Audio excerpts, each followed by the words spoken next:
Hola, ¿cómo están? Soy Francisco Belaunde. Bienvenidos a una nueva edición de Hablemos del Mundo. Vamos a dedicar este programa, como no, a las elecciones en Argentina, pero en particular a lo que se viene en materia económica, sobre todo. Y para eso vamos a conversar con Ernesto O'Connor, que es economista, doctor en economía, consultor económico y profesor de la Universidad Católica de Argentina. Así que empezamos esta conversación. Hablemos del Mundo es auspiciado por Teje Láser Oftálmica. Teje Láser Oftálmica, comprometidos con tu visión.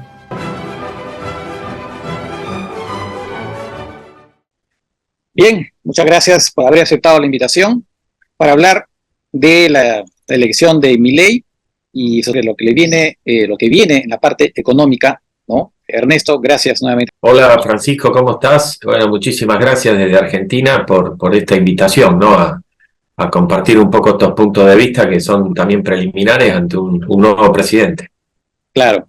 Bueno, antes de hablar específicamente de la parte económica, porque claro, tú eres economista, tu impresión general de la elección, ¿cuál es tu impresión? ¿Una sorpresa? ¿Qué es lo que opinas? Sí, mi impresión general, más allá de ser economista, quizá como ciudadano, como un economista que convive con estas cosas, con estas cuestiones. Bueno, primero una demanda de cambio, después de una situación económica muy fatigada para la población, muy dura. Una gran demanda de cambio ante un candidato disruptivo, ¿no? Disruptivo. Lo mismo que prácticamente ha pasado en todos los países de América Latina, salvo en Paraguay. Todos los oficialismos perdieron las elecciones post-pandemia. No es una excusa, pero acá en Argentina el aislamiento preventivo que estableció el gobierno de Fernández duró demasiado tiempo y sumió a la economía en una recesión mayor, el doble te diría, de 10% anual de caída comparando con los países vecinos, con lo cual después hubo muchos desaciertos en materia de gestión económica por parte de la actual gestión y bueno, evidentemente un 56 y pico % de la población en un balotaje, que es un porcentaje alto porque los balotajes dicen los que saben que se resuelven a veces por poca diferencia, ¿no? 56 y pico a 44%, sobre todo sobre el peronismo, el kirchnerismo, que es un movimiento hegemónico en Argentina, es difícil ganarle. La verdad, sorprendente, ¿no? Massa tiene 30 años de trayectoria en la política y Javier Milei tiene 3 años de trayectoria, desde que ingresó como diputado en 2019. Y bueno, ahora de golpe es presidente, o sea... la verdad que Argentina siempre sorprende, yo digo eso, bueno, en general sorprendemos para mal, ¿no? Tenemos todo para ser mejores y estamos siempre penando, y yo siempre digo, viste, que Argentina y Venezuela son 2 casos de desdesarrollo económico. Claro, sí, pues. Lamentablemente. Es verdad que políticamente nosotros hemos vivido un poco la figura del outsider en el año 90, ¿no? Cuando surge Fujimori, no se hablaba de la casta, pero sí era por la clase política tradicional, entonces había también algo similar por ese lado. Y hablando de temas similares, también teníamos una situación económica gravísima en ese momento con una hiperinflación más el terrorismo, por cierto. ¿Cuáles serían las primeras medidas que tendría que adoptar el nuevo gobierno, ¿no? Lo más urgente ahora, para tratar de salir de la actual situación? Si querés, primero hago un breve resumen del estado de situación, ¿no? Para ustedes tener en Perú una serie de datos objetivos de cómo está la economía. El Producto Interno Bruto de este año es igual al de 2012, con 6 millones más de habitantes. O sea, en 10, 11 años la economía no creció, obviamente hay sectores ganadores y perdedores en el medio, con 6 millones más de habitantes. O si hay muchos más pobres, evidentemente. El 40 y pico % de la fuerza laboral, 40, 45, es informal. La pobreza es 41%. Los niños y jóvenes en situación de pobreza son el 57%. El desempleo es muy bajo, es de 7,5%, porque los 3 niveles de gobierno, nación, provincia, municipios, tienen un sistema de planes sociales de cobertura, por lo menos que bueno, es extendido, pero ha perdido contra la inflación. La inflación desde hace unos también 12 años es de 2 dígitos, pero ahora es de 3 dígitos. ¿Sí? Entonces ahora estamos con una inflación de 170% anual, los planes sociales no alcanzan y la pobreza no puede ser cubierta por ese populismo o ese asistencialismo, como uno le quiera llamar. Sumale a esta economía, por supuesto, tiene déficit gemelos, déficit fiscal y déficit de cuenta corriente. Una economía sin financiamiento, con un único prestamista de última instancia, que es el Fondo Monetario, sí. ¿Puedes explicar lo que es el déficit de cuenta corriente? Así brevemente. Sí, sí, es el déficit del sector externo. O sea, Argentina no junta los dólares que necesita para pagarle al resto del mundo y hacer funcionar su economía. O sea, tenemos déficit fiscal y faltan dólares. Okay. Entonces, la economía se agua por todos lados y en ese contexto gana Milei, ¿no? Una economía con demasiados problemas y con una fatiga ya de la producción y del empleo y de la población, por lo menos un 56%, ¿no? Que viene cansada de una forma de organización económica muy redistributiva, muy estatista, una forma que se armó, vos hablabas recién de Fujimori de esa época. Bueno, aquí cuando fracasó la convertibilidad, con la que llevaron adelante los presidentes Menem y de la Rúa, en el 2001 cayó la convertibilidad en una crisis muy grande. Un dólar varía un peso, ¿no? O sea, eso exactamente, un peso, un dólar. Que no se movía, más allá de las presiones que hubieran, ahí no se movía. Okay. Exactamente, y el Banco Central tenía prohibido emitir dinero. Bueno, eso colapsó y dio lugar a una forma de organización económica y social mucho más estatista, enemiga de la inversión extranjera directa, con una inserción internacional muy limitada, muy mercado internista, muy de promoción de empresarios protegidos, digamos, no competitivos, y se armó toda esta economía redistributiva que ya colapsó. Claro. Y bueno, ese es un poco el estado de situación, ¿viste? Ahora, hablando siempre en comparación con el Perú, ¿no? Cuando Fujimori gana la elección, él había dicho que no iba a haber el famoso shock, o sea, que iba a tomar medidas, en todo caso graduales, para luchar contra la inflación y todo lo demás, ¿no?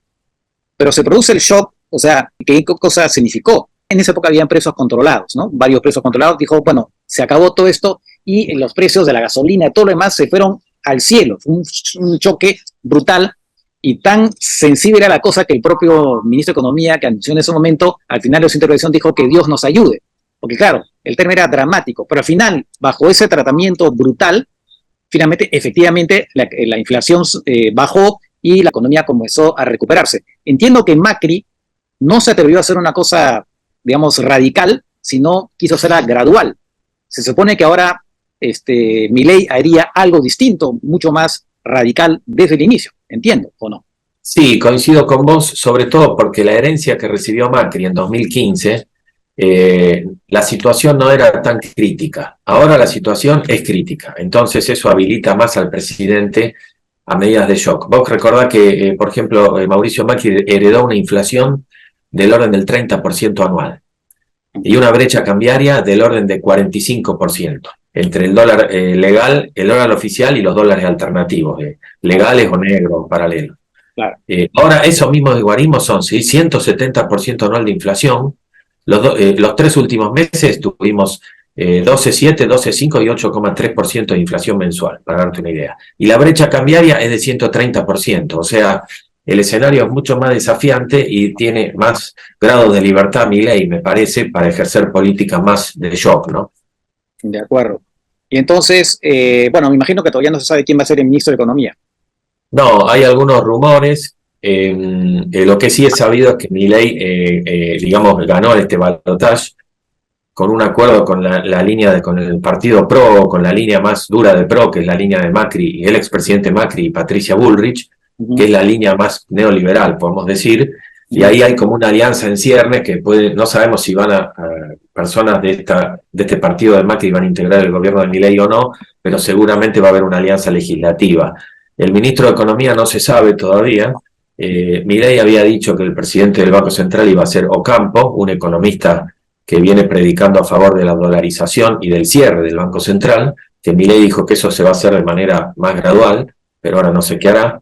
Y el ministro de Economía hay rumores que puede ser Federico Sturzenegger, que fue también funcionario de Macri, fue presidente del Banco Central en el gobierno de Macri. Así que es claramente un gobierno neoliberal que apunta a una política de shock, por lo menos en los trascendidos hoy, ¿no? De acuerdo. También he visto que se han anunciado algunas privatizaciones, ¿no? De la compañía de petróleo y gas y entiendo de los medios de comunicación del Estado también, ¿no? Ya se empezó, porque obviamente hay varias empresas públicas en Argentina todavía, ¿no?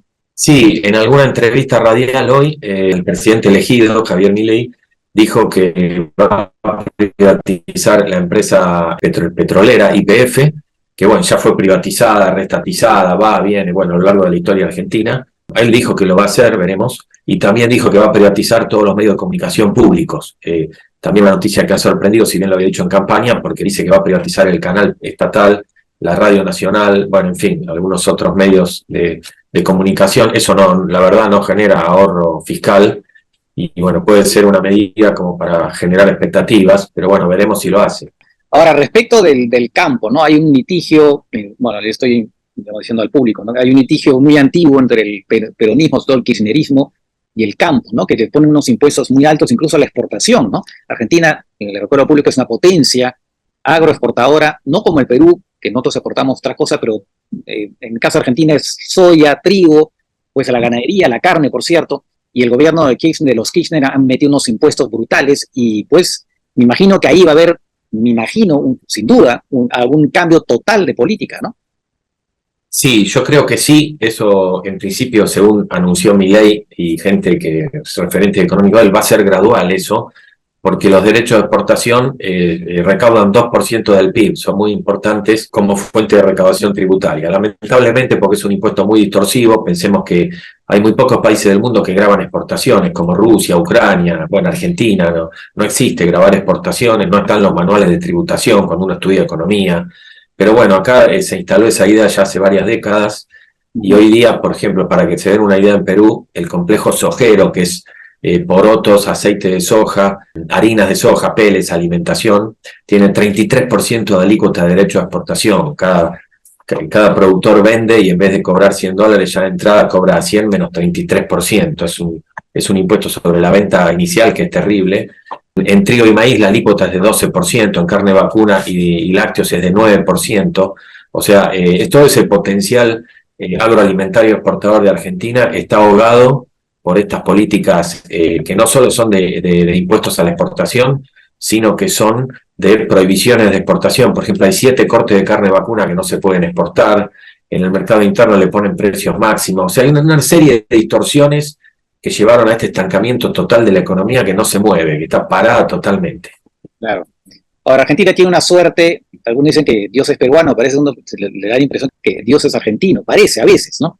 En medio de todo, porque ahora tienen el litio, ¿no? Tienen gas, o sea, tienen otros recursos que también pueden apuntalar la economía argentina, ¿no? Sí, el chiste dice que cuando Dios creó el mundo, creó los países, los ángeles se quejaron porque a este país les dio todo, pero Dios les dijo, esperen, mañana voy a poner a los argentinos ahí. Bueno, así que ese es un chiste de mal gusto. Los argentinos realmente estamos desperdiciándolo, como decís vos, las potencialidades de nuestro país. Fíjate vos que en Vaca Muerta, yacimiento de petróleo y gas no convencional, bueno, en gas es el segundo o tercer yacimiento del mundo. Argentina tendría que ser un exportador notable, pero vos pensás que el precio de la nafta premium en Argentina sale 45 centavos de dólar el litro. O sea, en cualquier país de Latinoamérica está entre 1 y 2 dólares. Por los subsidios.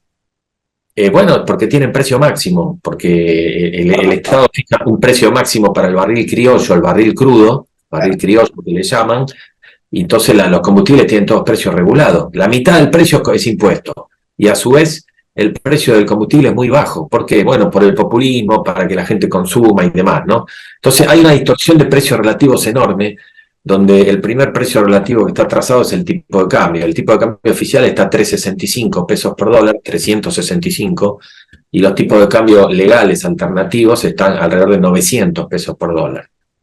O sea, es una brecha cambiaria del 130%. Eso se traslada después al precio de los combustibles y a otros productos. Un gran desafío para el nuevo presidente, ordenar precios relativos, ¿no? Ahora, ya para cerrar, las expectativas. Entiendo que las acciones argentinas, me parece, en Wall Street se han disparado. ¿Tú te considerarías más o menos optimista sobre lo que viene? Digamos, en la medida que de repente los inversionistas van a ver con bastante interés lo que pueda pasar en Argentina. ¿Cómo ves tú la cosa en el mediano plazo para Argentina? Claro, no sabemos todavía cuáles son las políticas, pero más o menos lo que ya se está anunciando y una, en general, liberalización de la economía, podrá ser gradual, pues se va a ir produciendo. ¿Cómo ves tú esas perspectivas para Argentina en el mediano plazo? Mirá, el partido del presidente Milei es un partido nuevo que tiene 3 años de antigüedad, tiene minoría total en la Cámara de Diputados, tiene minoría total en la Cámara de Senadores, no tiene ningún gobernador propio de las 24 jurisdicciones, provincias que tiene la Argentina. La alianza compró con el partido de Macri y le da 10 gobernadores que pueden ser aliados, y le da una primer minoría en la Cámara de Diputados o en el Senado, no mayoría en ninguna de las dos cámaras. Con lo cual, si vos me preguntás a mí, con mi sesgo, yo soy economista, obviamente, con mi sesgo de económico, te diría que el éxito de Argentina, y en este caso de Milei, el presidente Milei, está en acertar con las primeras medidas económicas, porque la economía está tan mal que si él logra generar expectativas positivas, la política se va a rendir un poco al éxito económico. Si no tiene éxito económico pronto, vos pensás que en Argentina se vota de vuelta en agosto de 2025. O sea, dentro de un año y medio se vota, se hacen las PASO, las previas de la elección de renovación de diputados y senadores. Con lo cual el gobierno tiene examen dentro de un año y medio, un ciclo político medio perverso que pisa el ciclo económico y lo va ahogando, ¿no? Entonces, en resumen, para mí tiene que tener éxito económico en los primeros 4 o 6 meses como para que la política se acomode, porque no olvidemos que la gran oposición de este gobierno es el peronismo, que es un partido muy hegemónico, ¿no? Claro, claro. Bueno, los plazos de la política van a estar presionando, evidentemente, y bueno, y la urgencia también, ¿no? Que hace absolutamente necesario tomar las medidas. Hay mucho más para conversar, pero bueno, creo que es una primera aproximación y eventualmente conversaremos nuevamente de aquí a unos meses a ver cómo se muestra el panorama. Gracias otra vez, Ernesto, por tu intervención en este programa. Seguramente, Francisco. Bueno, gracias por la invitación y bueno, mucha suerte también ahí en Perú. Un abrazo. Gracias, un abrazo.